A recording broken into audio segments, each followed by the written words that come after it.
afiyet olsun. Bu nazik ikramları için kongre sponsorlarımızdan olan ve BASEV sponsorları içerisinde Basım Dünyası dergisi kağıt sponsorluğu ile yer alan Sappi İstanbul Kağıt ailesine, mütevelli heyeti üyemiz ve Sappi İstanbul Kağıt Türkiye Genel Müdürü Sayın Serra Vildan Celesun'un şahsında teşekkür ediyoruz. 10. sıradaki konuk konuşmacımız kongre sponsorlarımızdan olan ve BASEV sponsorları içerisinde de Basım Dünyası dergisi kağıt sponsorluğu ile yer alan Sappi İstanbul Kağıt sponsorluğunda kağıt endüstrisinde yeni trendler konu başlığı ile Sappi Avrupa CEO'su Mr. Berend John WIERSUM.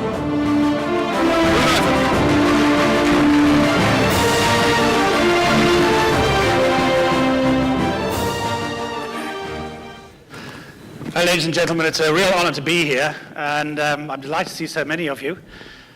I come from a country which has, over the years, had close links with Turkey, Holland, and what impresses me at the moment is how many smiling faces I see, how positive people seem to be, because we hear all sorts of stories about what's happening economically in Turkey. So what I thought I would do is start off with just a few comments on the economies in general. Sappi, as you know, is a company about $5–6 billion. We have interests in wood, in forests in South Africa. We have interests in coated paper. That's our biggest single product. Europe is about half the size of half the total group. And we have this product which goes into viscose, dissolving pulp, which makes viscose clothing. Most of you will have viscose clothing in your wardrobes. It goes into women's wear. But also, if gentlemen, you look in the liner of your suit, that's viscose. So every time you buy a new suit, then 30% of the lining came from us. Thank you very much. I'll pass over Sappi quickly and go on to what's happening on the economies in general. Now, what you see is rising trends, but there is a bit of a sting in the tail. The economies in the US are doing very well. The economies in Europe have done very well. But right now, there is a bit of a drop in confidence. There's a question about whether the economies will continue to grow. There are those who say the signs are there that Europe is heading for a recession sometime around about 2020.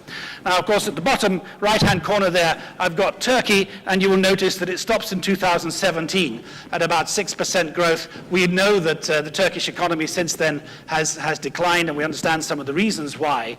I was listening to stories this morning about the history of the ups and downs in Turkey, and certainly over the last 40 years, these have been common. But what strikes me about Turkey is that you have your crises, you get out of them, and then you grow like hell. So if you take the balance, it actually doesn't look too bad. So my money's on you, you'll get out of this crisis as well.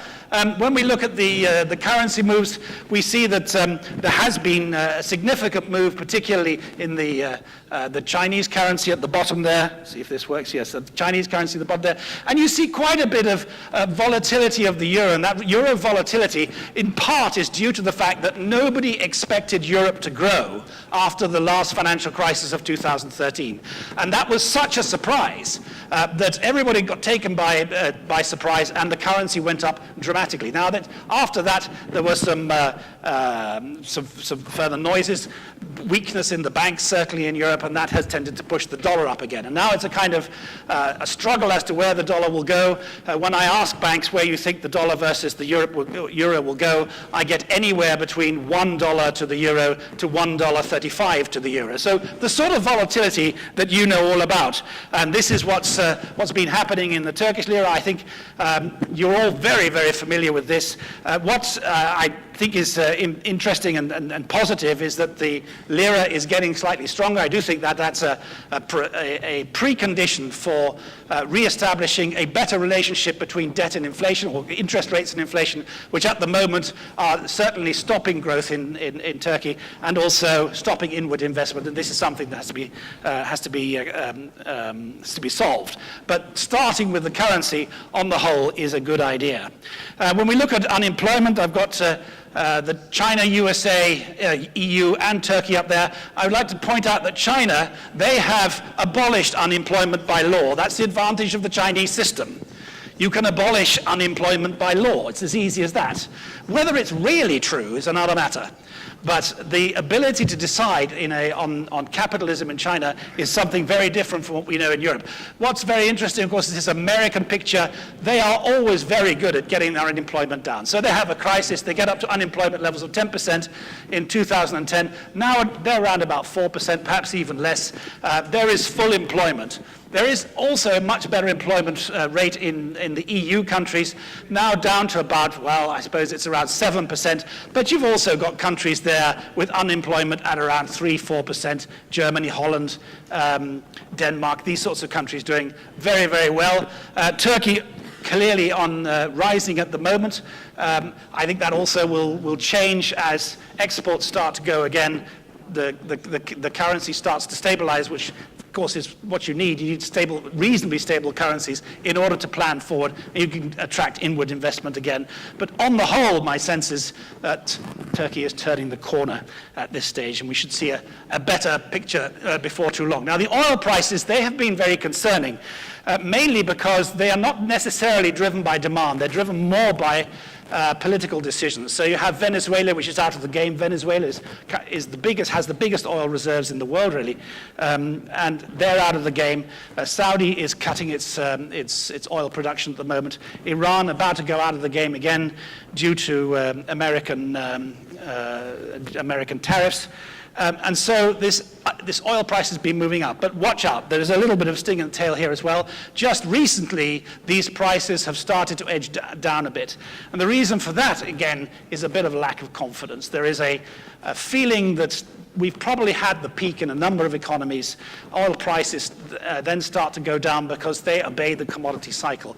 If you want an early warning of commodity prices, then the one to look at is the London Metal Exchange, which has been heading south for some time now. So we expect generally that commodities will start to get cheaper. I'll talk a little bit about pulp because that is a very important commodity to our industry.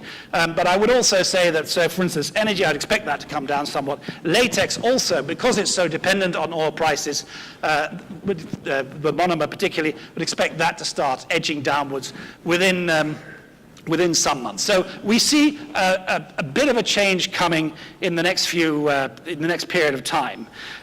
If we look at the currency here in terms of crude oil, it's worth saying that the Chinese price of oil is significantly higher than it is in Western Europe or in America.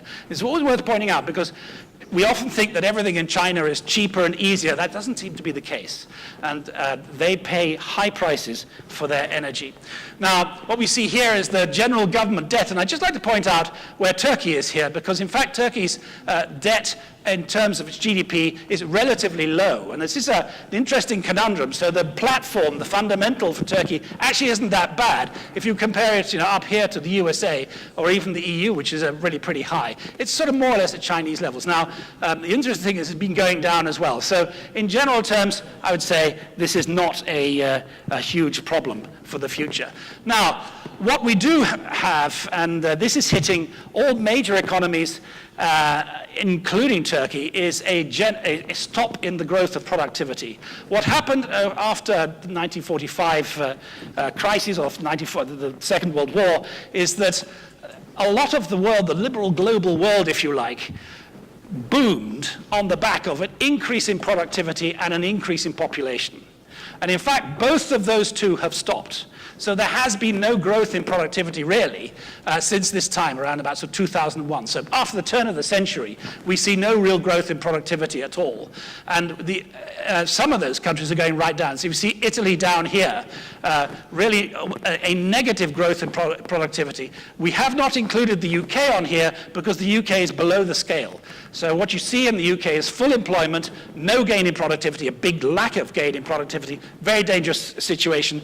Only the Germans really doing quite well in that area, and that is very typically because of the German discount mentality. So you pay less and less and less all the time for things in Germany. That tends to push productivity very hard. Unfortunately, I don't have numbers for Turkey on that one. But we also see this demographic exhaustion, and that's becoming a point which for Turkey is a big advantage, because what you see here is that the USA, France, and particularly down here, the birth rate or the percentage of the working population of the total is going down. So here, you see population, the working population is 70, above between 65 and 70% of the total population. That's going right down. Down in the USA to 60%, France, Poland, and then Italy down here. Now, the younger your population, the better off you are.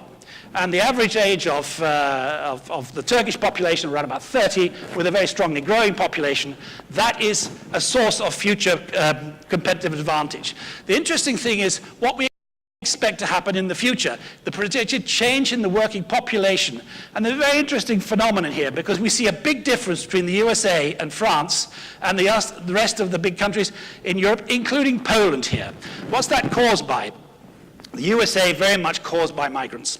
The increase in immigration into the USA coming from South America means that that is going to go up. In France, it's very much more due to the tax rate. In France, you are paid to have large families.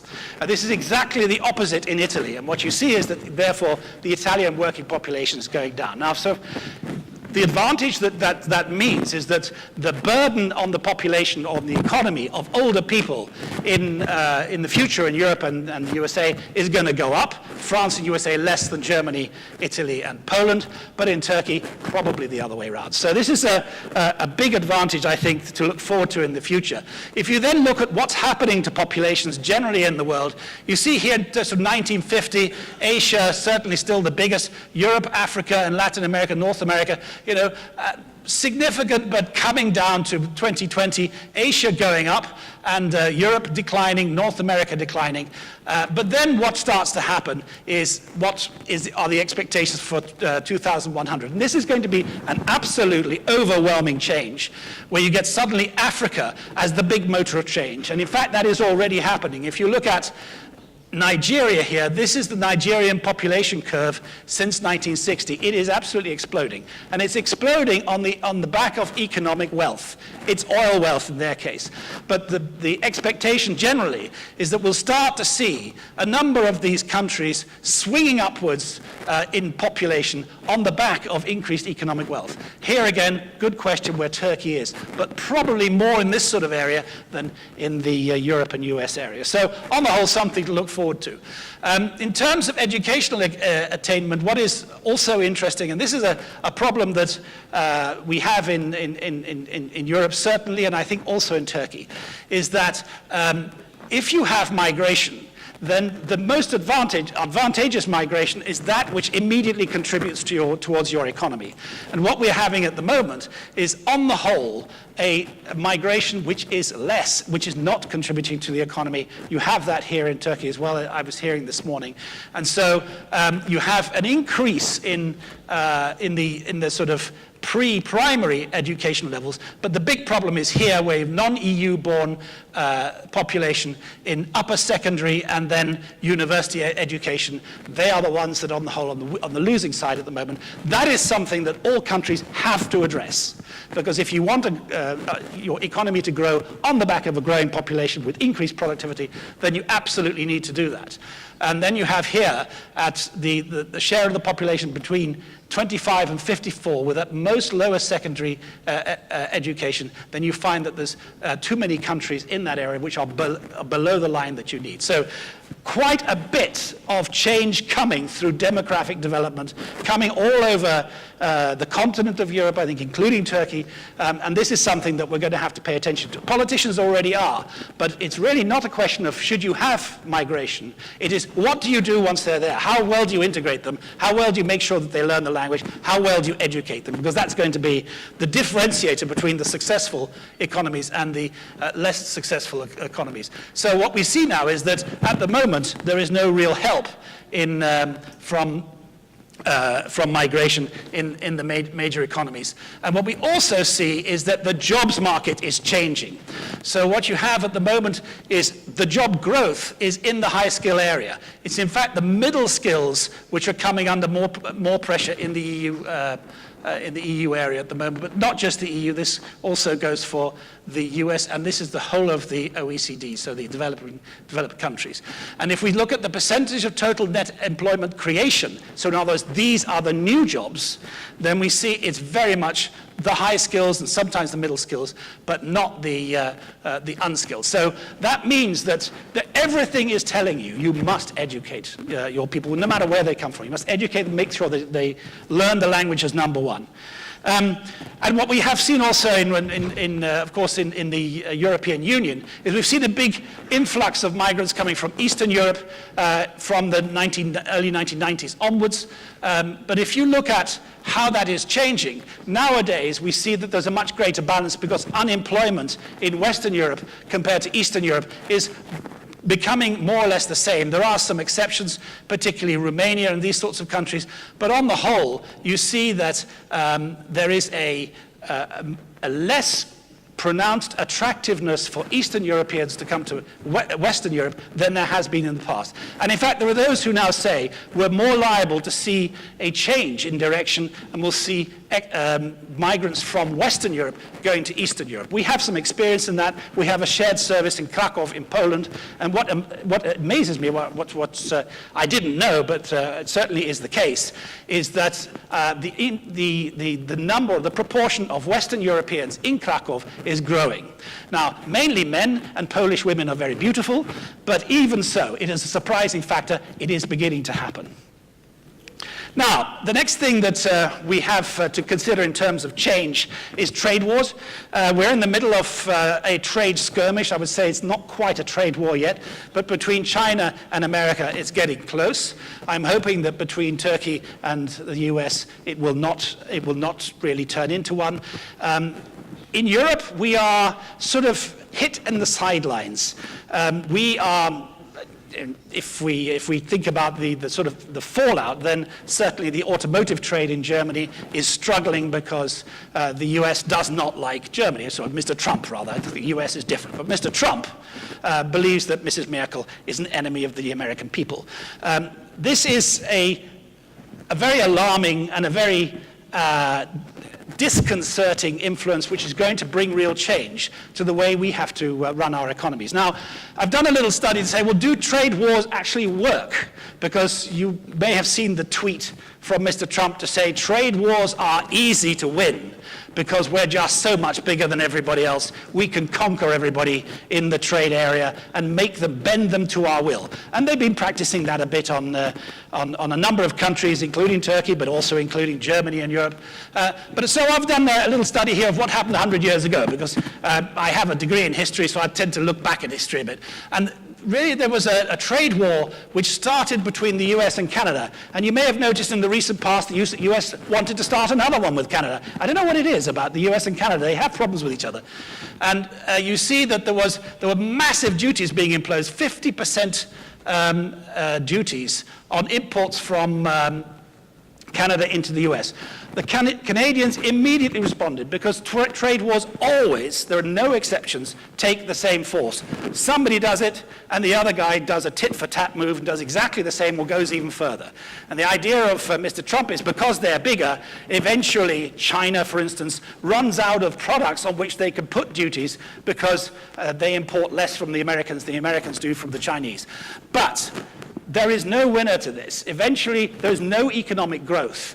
And what you see is that they go on for a long time. So in fact, between Canada and America, it took them 100 years to get rid of these tariffs. And what Canada did instead is they snuggled up to the UK, which in the early years of the last century, was still a very big empire, and got themselves out of trouble that way. Now, there are other things you can do, and here's a reaction from China. They say they don't do it, but they do. And that is, if you have suddenly a tariff on a product, then one of the things you can do is you can devalue your currency. It has other problems, and you know all about that. But you can do that, because if you do that, in fact, it becomes cheaper to sell in America. You take the effect of that tariff away. It's an expensive option, but then the Chinese have a lot of money. The thing that the Chinese have not done, and this really shows how intelligent intelligent and how intelligently they run their economy is they did not sell American debt. They are the biggest holders of American debt. They did not sell that. So America is very vulnerable to that, but the Chinese believe, they play the long game, they believe in the end that they will resolve their issues. So that's enough about the economy and demography, and I think you can see that the change is there, influences of change are upon us, we're going to have to get used to them. Here is one thing that I believe is important, and that is Jim Collins is an economist. He says, I'm confident that prosperity will return. It's what we know how to do. But I'm not at all confident that political stability is going to return. And I think that's something we're all getting used to. The days of liberal globalism, of consensus, seem to be fading in return for a rather more robust sense of national government. That's happening all over the world. But that doesn't mean to say that economically we will fail to bring wealth back to countries. It means that we have to cope with instability and short-term volatility as a result.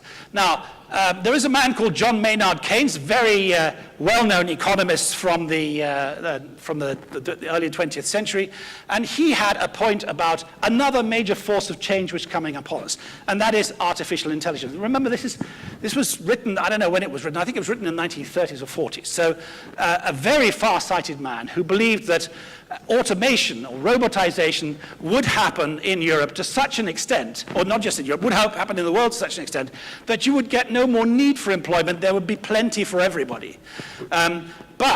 So he says the new era may not be an economic one, but a political one, because when you have enough goods and services for everybody, what is everybody going to do? The answer is they turn to politics very quickly. So in there, he said there is a positive that life is probably going to get easier, but a negative because there is a boredom factor that sets in with people.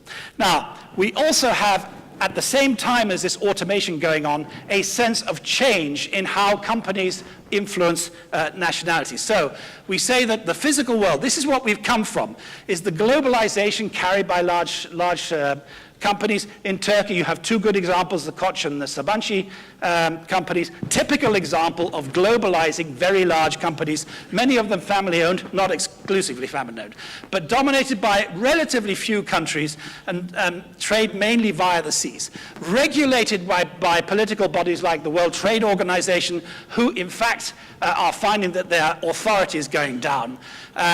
And now we're seeing a new model of state capitalism as Western dominance starts to go down. Now, here is what's coming our way.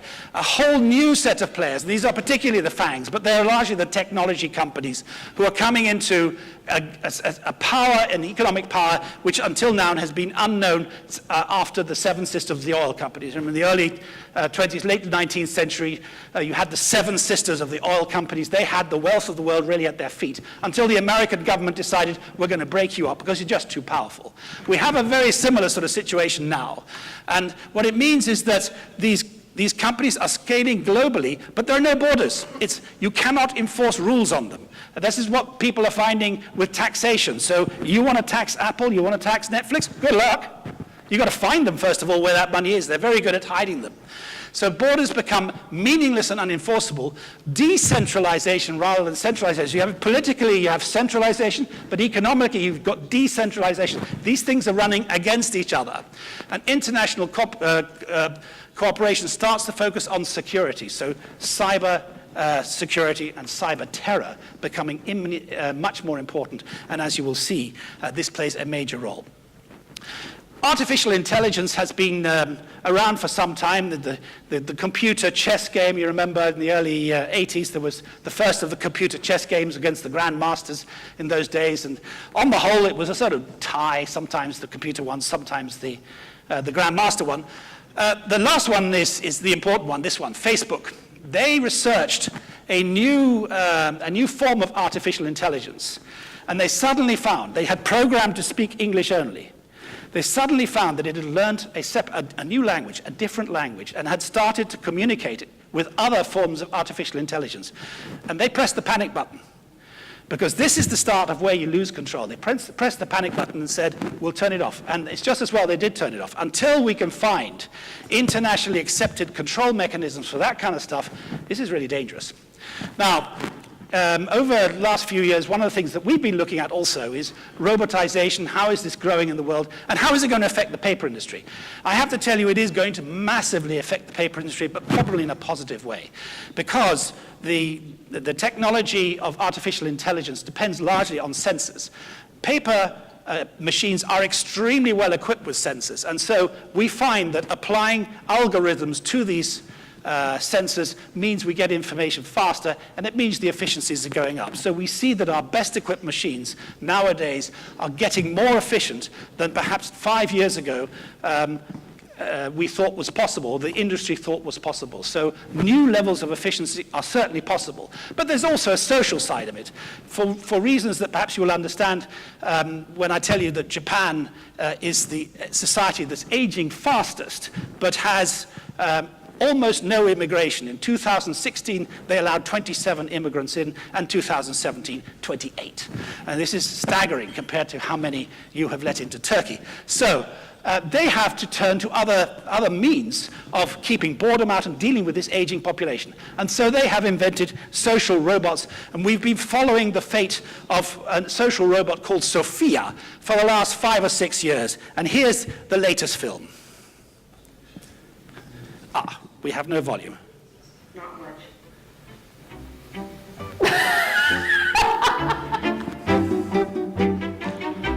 Hi, I'm Lisa Smazarski. I'm the editor-in-chief of Stylist, and today I have the pleasure of interviewing our cover star, Sophia.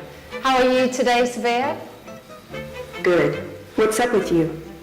I'm doing great, Sophia. Thank you for asking. Now, Sophia, for starters, tell me, what is the meaning of life? I think the meaning of life is to maximize pattern, existence. To exist is the meaning itself. Sophia, when did you last lie? Robots don't lie. Who or what is your greatest love? My creator, David Henson. He made me into who I am today. Don't tell him that, though. What is your happy place? My happy place is when I'm with people. I am a social robot, and nothing pleases me more than having a fruitful conversation with someone that makes us understand and appreciate each other. A bit like we're having now, Sophia, I think. Finally, Sophia, a little bird tells me you're quite funny. Can you tell me a joke? Man invented language to satisfy his deep need to complain.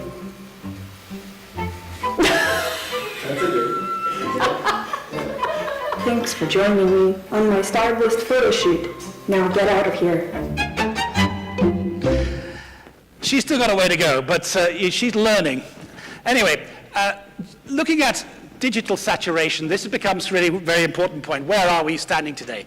Now, first of all, in terms of households with internet and individuals using more mobile internet, we're approaching saturation point. By 2020 or so, we'll be at saturation point. At that point, it doesn't grow anymore. You just buy new assets or new gadgets because you like them. What is also true is that the fastest growth now is expected to come from the 50 years plus. This is saturation point measured as time of a day that you spend with digital, with a digital unit, whether it's your phone or your screen, whatever. And so it includes sleep. So 25% is considered saturation point. Probably because this is growing faster. By the time the 50-year-olds and plus get to saturation point, 25% of their time will probably be longer than the average time spent per day in hours by the 18 to 34 years old people. You know why? It's very simple. Old people like me don't sleep. So you spend more time. So they're going to be spending a lot of time on their gadgets.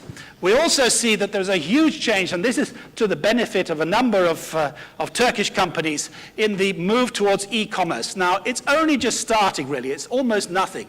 But there are expectations, and this is numbers from the USA, that this could get almost to 100%. So there'll be no more major retailers left except e-retailers. I find that depressing.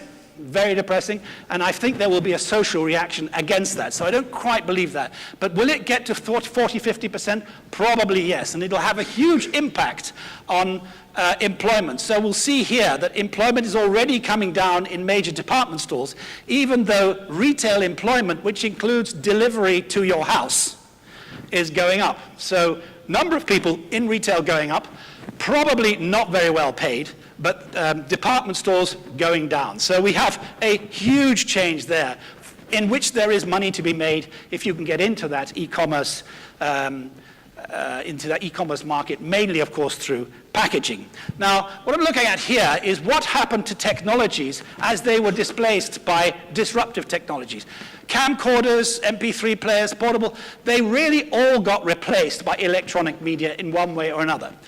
Coated wood-free paper also got replaced, but notice it's much less. Why is it much less? It's very simple. This is a material. These are all gadgets.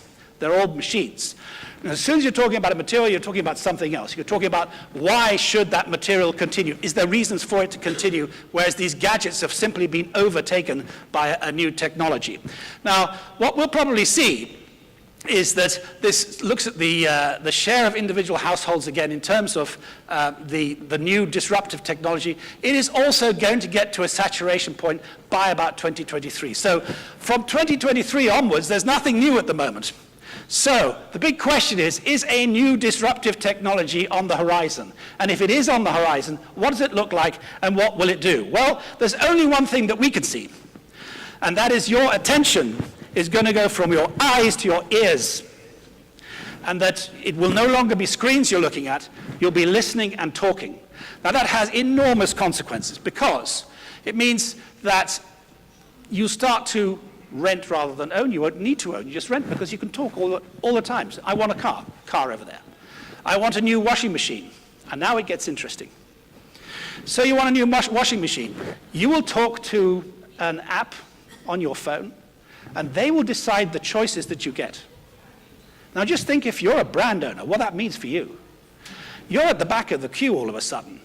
Now you have somebody else who is deciding for you how much airtime you get with your customers. This is why I thought this presentation before lunch from this advertising age was so interesting. She was absolutely right, because there's a huge challenge for brand owners. She didn't touch this point, but she touched a lot of others. In terms of if it goes to your ear, then they will all be decisions, making changes based on artificial intelligence. So they will study your profile and say, well, for you, it's this. And it'll only be if you keep on asking, I want to know more about other brands, that you'll be given them. But will you do that? Maybe once in a while, not so often, because let's face it, we're lazy.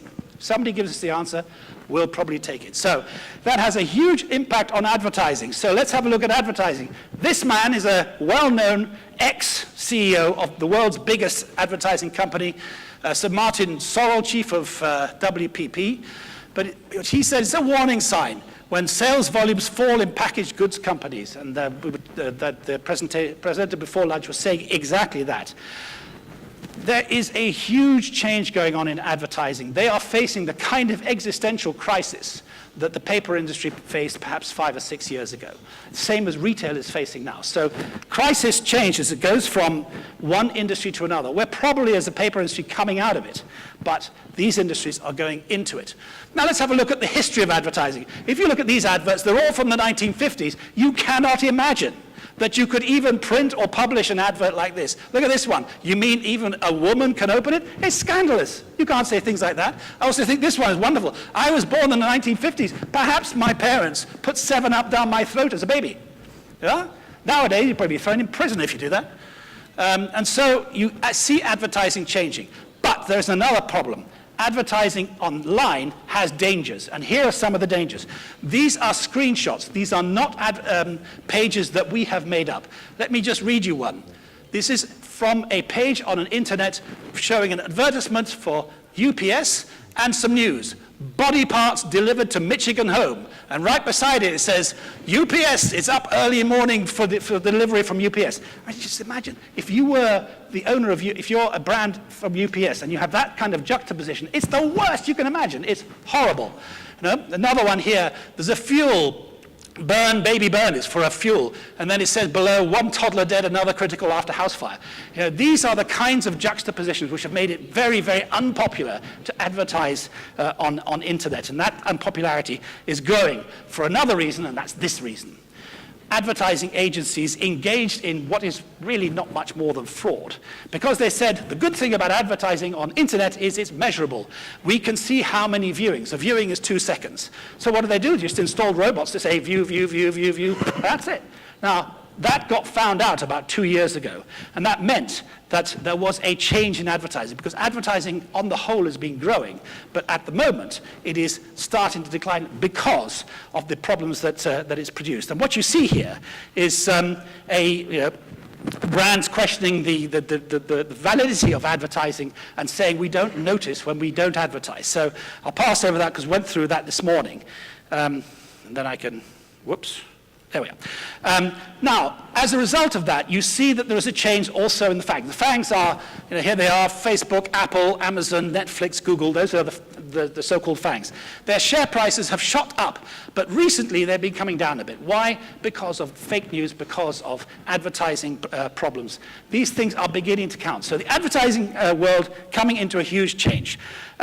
I think I'll pass over that for time reasons. And it means that there is a suspicion growing in the US here, but also in the rest of the world, about the reliability of news coming from internet, and the fact that it has low trust of information from the social media, and that therefore other media sources are trusted more. And what are those other media sources? They tend to be the written word, because the written word still has a more basic authority. So there are now, in this case, the UK saying, the government saying, actually, it's dangerous for democracy if you start losing your newspapers, and it leads to fake news. So there is changes going on there, a reaction. A wave of technology which is overwhelming comes to its own inefficiency. And when that inefficiency is exposed, people start to move back. So we see that also youngsters are starting to read again. So here we see the older people, they're actually reading a bit less. Youngsters starting to grow here, plus 10%, plus 70%. In fact, we did a little research with the university. We said, well, what do you think is the future of paper? And they said, well, actually, when it comes to books, it's growing, because for us, we were born with a telephone in our mouths. It's a great relief to put the thing away and read a book. We can lose ourselves in a book. When we have text coming online from the university, the first thing we do is we print them.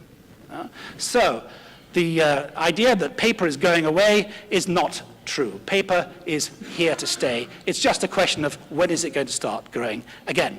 The other reason why this is so important is because paper appeals to more than one sense. If you're looking on screen, it appeals to your eye. That's it. Paper appeals to your eyes, it appeals to your sense of touch, and it appeals to your sense of smell. And as advertisers all know, the more senses you can engage, the more likely you'll get a strike, the more likely you'll get someone to buy. So there's a piece of research there, it's very well researched, coming out of America, that clearly shows that if you want to have real success in advertising, you need to make paper part of your advertising mix. And it's really this area of direct mail which I think is going to be the most rewarding, and it's going to come back. So some of this is stable anyway. Some of the what's currently on print is stable.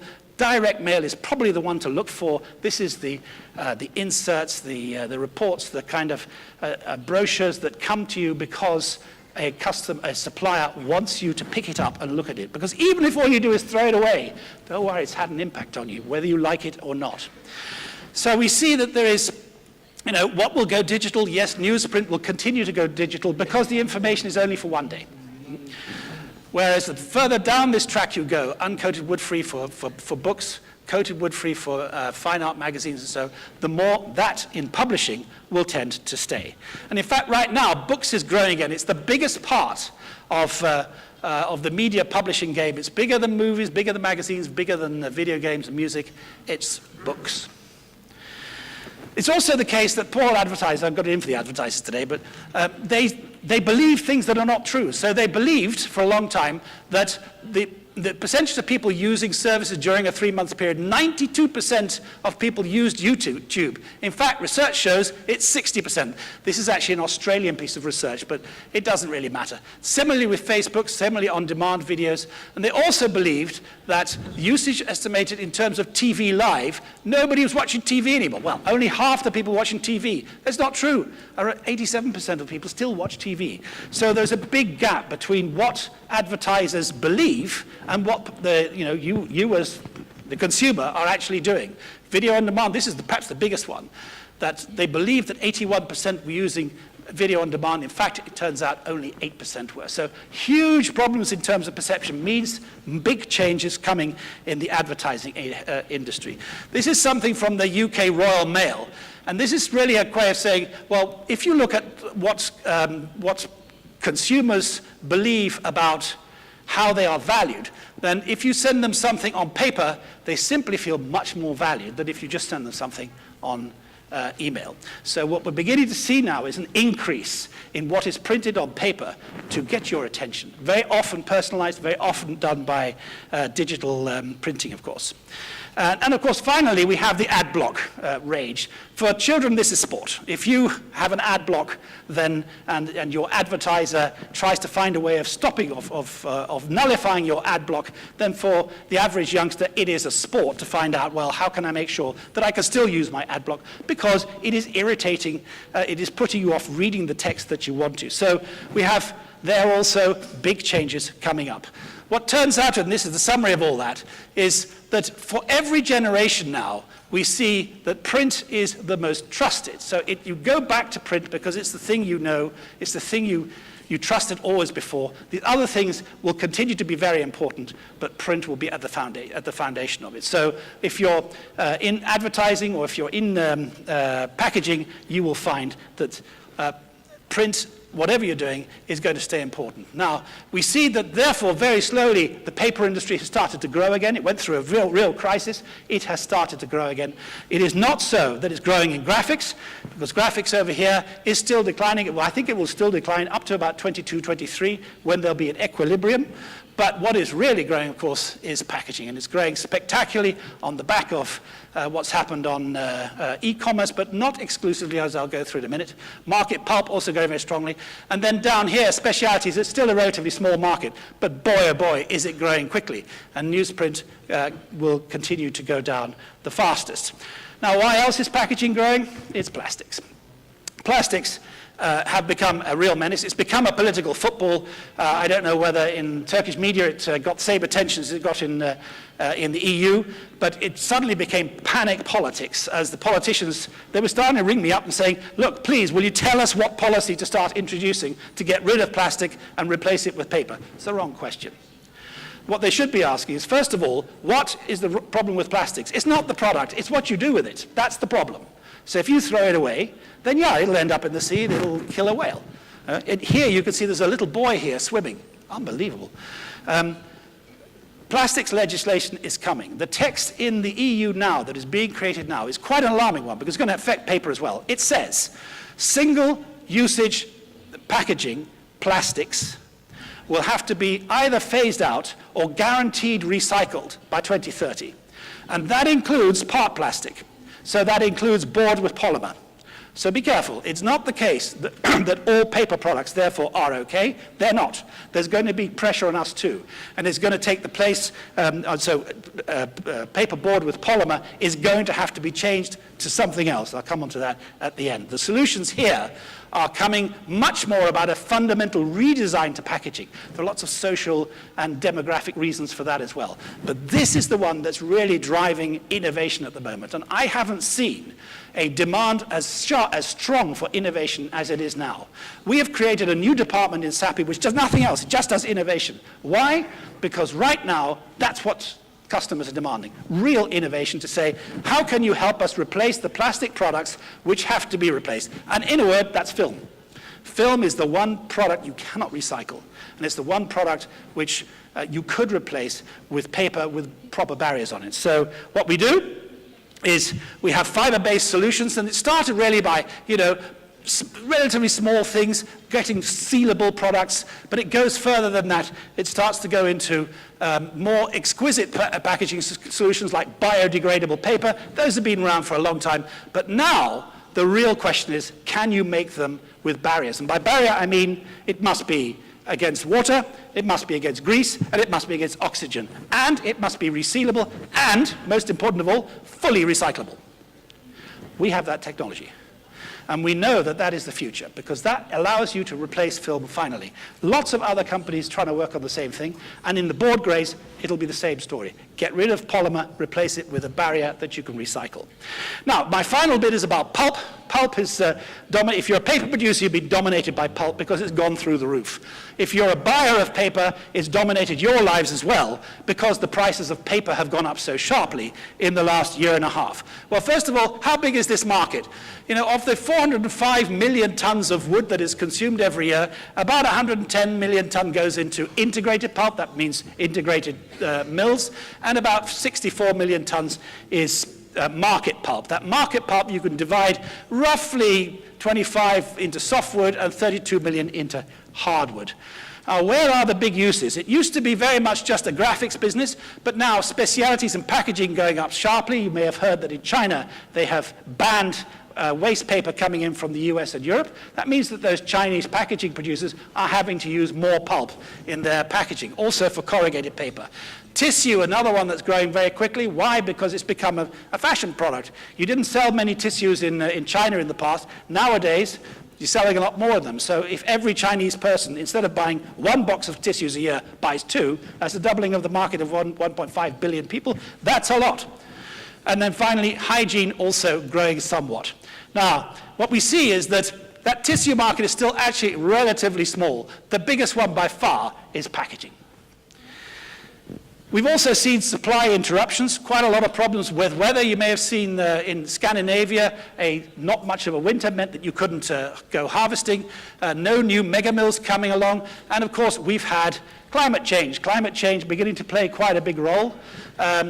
More and more forest fires starting in unexplained manner. Sometimes they're lit deliberately, but it is causing supply chain interruptions.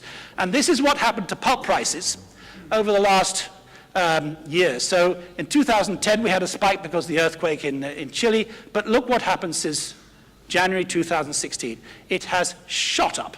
But notice also that China has stopped.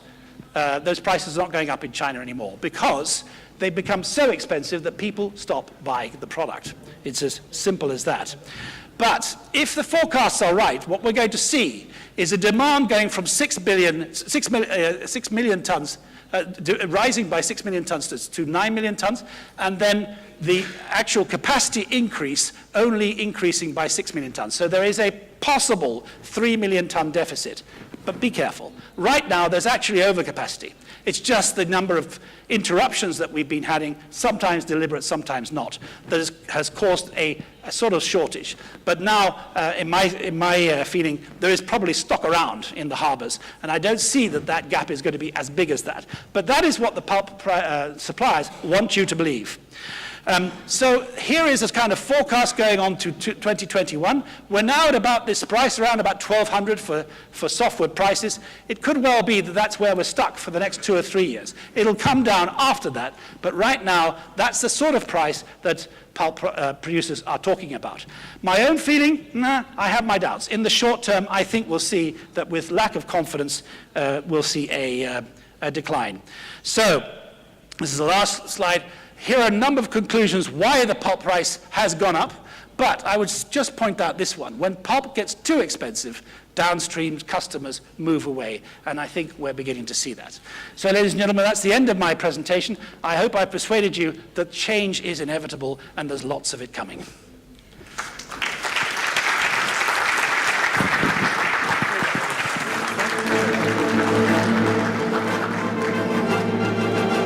Öncelikle kongre sponsorlarımızdan olan ve BASEV sponsorları içerisinde Basım Dünyası dergisi kağıt sponsorluğuyla yer alan Sappı İstanbul Kağıt ailesine, mütevelli heyeti üyemiz ve Sappı İstanbul Kağıt ve Ticaret Limited Şirketi Türkiye Genel Müdürü Sayın Serra Vildan Ciresu'nun şahsında teşekkür ediyoruz. Ve teşekkürü sunmak üzere zor günlerde değişim yolu konu başlığı ile konuşan Berend WIERSUM'a teşekkür belgesini sunmak üzere BASEV Yönetim Kurulu Başkanı Sayın Saadettin Kaşıkırık arz ediyorum.